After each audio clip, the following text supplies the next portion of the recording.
तो ये क्वेश्चन जो है इसमें हमें लैटिट्यूड और डिपार्चर दिए क्लोज ट्रैवल के, और हमें फाइंड क्या करना है, इंडिपेंडेंट कोऑर्डिनेट फाइंड करने हैं। तो इंडिपेंडेंट कोऑर्डिनेट क्या चीज है वो मैं यहाँ पे समझाता हूँ। तो इसे सॉल्व करने के दो तरीके, या तो ऐसे टेबल फॉर्मेट में कि जो थोड़ा सा इजी जाता है और रिप्रेजेंटेशन इसका बेटर रहता है, या फिर इस टाइप में हम सॉल्व कर सकते हैं। दोनों का आंसर सेम ही आता है। जैसे अगर इसका फाइनल आंसर देखोगे तो 1000 और इसका भी 1000 ही है। तो यहाँ पे मैं प्रिफर करता हूँ कि टेबल मेथड से ही सॉल्व करेंगे, क्योंकि उससे थोड़ा सा रिप्रेजेंटेशन अच्छा रहता है।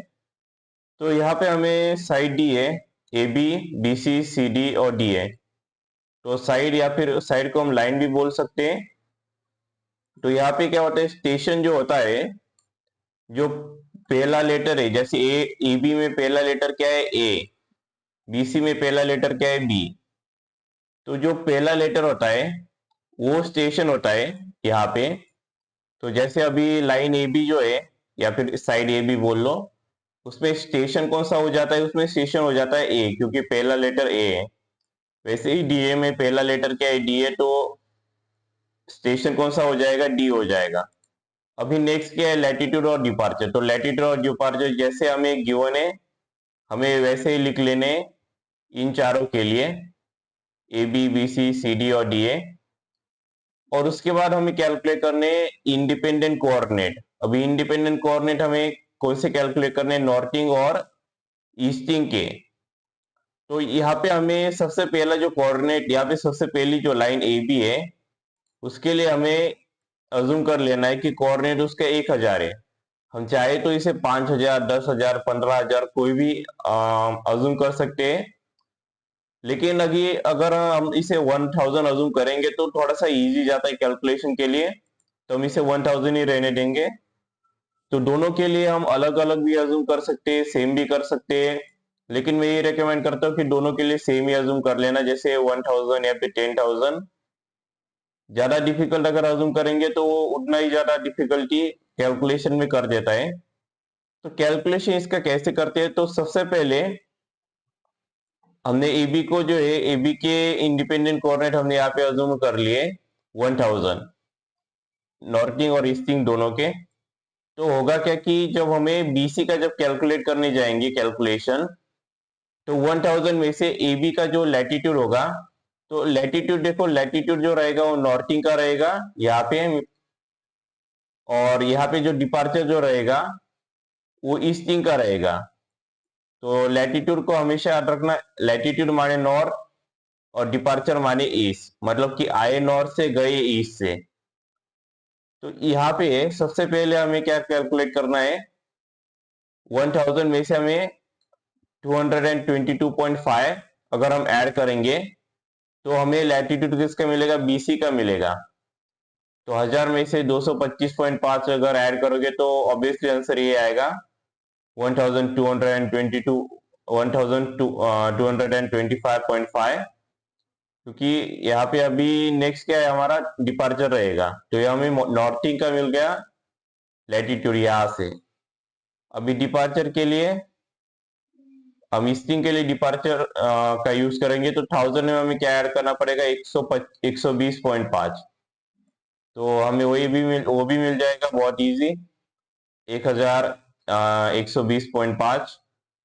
अभी इसके लिए हमें चेक भी अप्लाई करना होता है, वो भी बताऊंगा कि हमने जो अभी अज्यूम किया है सब कुछ कैलकुलेशन क्या करेक्ट है या नहीं है।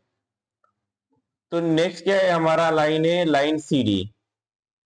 अभी लाइन सी डी के लिए क्या है कि जो भी हमारा आंसर आया है ये वाला नॉर्थिंग का, उसमें से हमें लैटिट्यूड को ऐड करना है। लेकिन सिंस अभी बीसी के लिए जो लैटिट्यूड है वो है -245, तो ये माइनस में है, तो ये हमारा जो नॉर्थिंग का जो वैल्यू आया है ये वाला, इसमें से ये माइनस करना पड़ेगा, क्योंकि ये निगेटिव है। अगर ये पॉजिटिव रहता तो हम ऐड करते।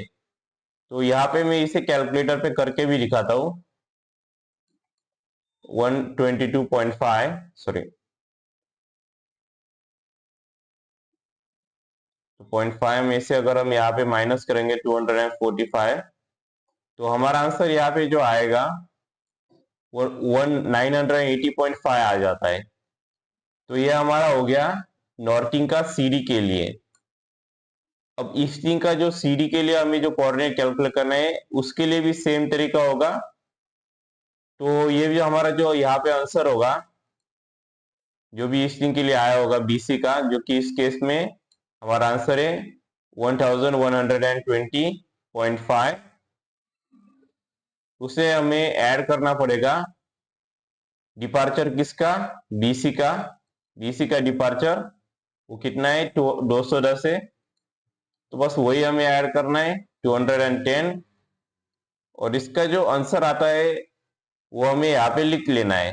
तो यही कैलकुलेशन करना होता है।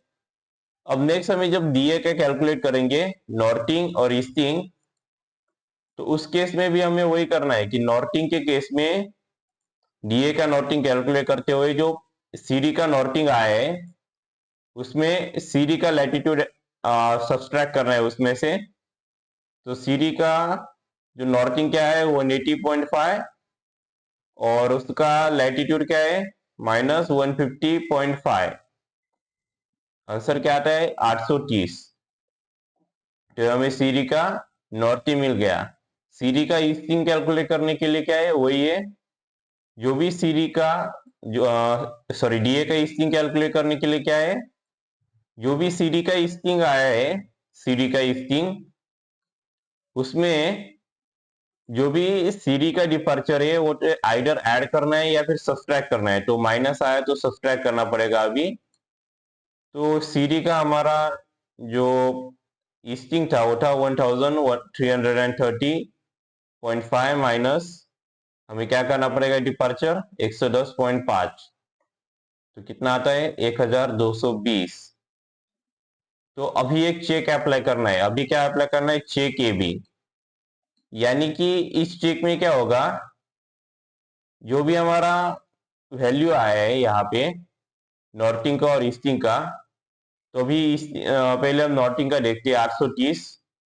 तो इस चेक में जो भी हमारा लास्ट पॉइंट होगा, सॉरी लास्ट लाइन जो होगा या फिर लास्ट साइड, उसका लैटिट्यूड और उसका डिपार्चर हमें नॉर्थिंग और ईस्टिंग में से ऐड या फिर सब्सट्रैक्ट करके जो भी हमने वैल्यू अज्यूम की थी लाइन एबी के लिए, वो वैल्यू आनी चाहिए सेम टू सेम वैल्यू। तो 830 में से अगर हम 170 ऐड करेंगे तो हमारा आंसर 1000 आएगा। तो देख सकते हो 1000 हमारा आंसर आ चुका है। यानी हमने जो एबी के लिए जो अजम्पशन किया था वो करेक्ट है, और ज्यादातर टाइम ये करेक्ट ही आ जाता है क्योंकि उतना ज्यादा लेंदी कैलकुलेशन इसमें होते नहीं है। तो समझने वाली चीज ये है कि अभी नेक्स्ट क्या करना है। तो यहाँ पे पहले हमें यहाँ पे चेक जो है चेक ए बी अप्लाई करना होता है। तो कई बार क्या होता है ए बी शुरुआत में नहीं होता, कई बार ऐसे भी हो सकता है ए पहला ही कोऑर्डिनेट जो है वो बी है और दूसरा सी बी डी सी। तो ये डिपेंड ये नहीं करता कि ए बी हमें लिखना होता है यहाँ पे चेक में, हमें ये लिखना होता है कि पहला जो लाइन है वो कौन सा वाला है। तो पहले ए बी के लिए वैसे भी स्टेशन ए हो जाता है, अगेन सेम थिंग। और यहाँ पे जो है हमें ईस्टिंग के लिए भी करना है। तो 1220 जो हमारा आंसर आया है उसमें से डीए का जो डिपार्चर है ईस्टिंग के लिए वो है 220, किसमें माइनस में। तो अगर हम इसे माइनस में करेंगे तो हमारा आंसर यहाँ पे आएगा 1000। तो देख सकते हो कि ये हमारा आ चुका है। तो अभी में इस मेथड से अगर सॉल्व करने जाएंगे तो अगेन वही सेम चीज होती है कि assuming north coordinate of A as 1000। तो उसमें हमने एक 225.5 ऐड कर दिया ये वाला। तो हमें कोऑर्डिनेट तो adding coordinates of B northing of B, तो हमें यहाँ पे नॉर्थ कोऑर्डिनेट ऑफ बी क्या मिल गए, ये मिल गए। सेम वैल्यू हमें यहीं पे भी मिली थी, देख सकते हो बीसी में, तो स्टेशन बी के लिए। और यहाँ पे सेम ने हमें यहाँ पे भी डिडक्शन किया 245.0। तो अगेन सेम थिंग यहाँ पे भी हुई, बस इसमें क्या है कि पहले यहाँ पे नॉर्थिंग के कोऑर्डिनेट यहाँ तक कैलकुलेट कर दिए और ईस्टिंग के जो है इसके बाद यहाँ से ईस्टिंग के किए और इसके ऊपर से नॉर्थिंग के पहले कर दिए। तो अगेन ये वाला मेथड से भी कर सकते हो, लेकिन ये मेथड ज्यादा बढ़िया दिखता है क्योंकि ये रिप्रेजेंटेशन के लिए ज्यादा अच्छा रहता है। तो नेक्स्ट लेक्चर में हम देखेंगे, जो कि इसी प्लेलिस्ट में होगा, कि इसे कैसे सॉल्व करते हैं। तो यहाँ पे हमें बस एक कांस्टेंट फाइंड करने हैं, तो एडिटिव कांस्टेंट और जो है मल्टीप्लाइंग कांस्टेंट, तो ये हम नेक्स्ट लेक्चर में देखेंगे। और हाँ, जाने से पहले चैनल को सब्सक्राइब, वीडियो को लाइक और शेयर कर देना। और जो प्लेलिस्ट जो है वो एज ए एंड कार्ड भी शो रही होगी और उसका लिंक डिस्क्रिप्शन में भी है, तो उसे सेव जरूर कर लेना क्योंकि उसी के ऊपर नेक्स्ट लेक्चर आने वाले हैं। और प्रीवियस लेक्चर जो है इस सब्जेक्ट के सर्वे के, वो भी उसी के ऊपर है। So thank you for watching and see you in the next one.